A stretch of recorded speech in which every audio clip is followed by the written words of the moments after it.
पंढरपूरच्या मंगळवेढा पंचायत समितीत भारतीय जनता पक्षाचं वर्चस्व पाहायला मिळते। पंढरपूरमध्ये भारतीय जनता पक्षाचा 8 पैकी 6 जागांवर विजय झालेला आहे। या ठिकाणी भारतीय जनता पक्षाच मोठा पक्ष ठरलेला आहे। तर जिल्हा परिषदेच्या 4ही जागा भारतीय जनता पक्षाने जिंकल्यात। मंगळवेढा पंचायत समितीत भारतीय जनता पक्षाचंच वर्चस्व या ठिकाणी पाहायला मिळते।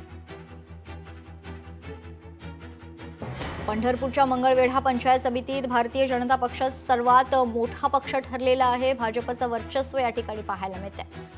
पुण्यात पुढच्या आणखी एक महत्त्वाच्या बातमीकडे, तांबवे जिल्हा परिषद गटात भारतीय जनता पक्षाला दणदणीत यश प्राप्त झालेलं आहे। विजय झालाय भारतीय जनता पक्षाचे धनंजय ताटे 354 मतांनी विजयी झाल्याचे या ठिकाणी महत्त्वाची माहिती भाजप जिल्हाध्यक्ष अतुल भोसलेंचा करिश्मा जिल्ह्यात पाहायला मिळतोय।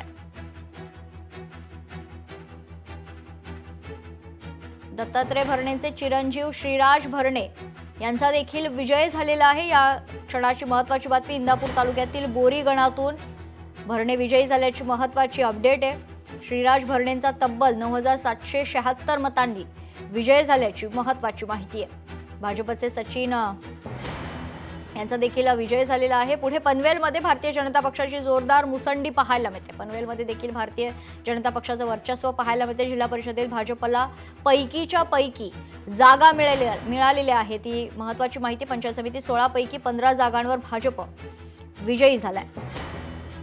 पंचायत समितीत एका जागेवरच अपयश आलेलं आहे। 16 पैकी 15 जागा भाजपला मिळाल्यात। पुढे कोपर्डे जिल्हा परिषद गटातून भाजप बंडखोर उमेदवार विजयी झाल्याची महत्त्वाची अपडेट आहे। विद्या रामकृष्ण वेताळ विजयी झाल्यात।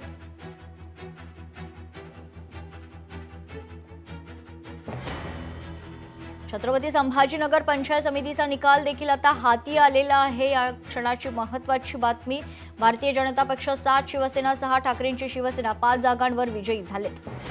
तर अपक्ष 1, काँग्रेस 1 जागेवर विजयी झाल्याची महत्त्वाची अपडेट समोर येते।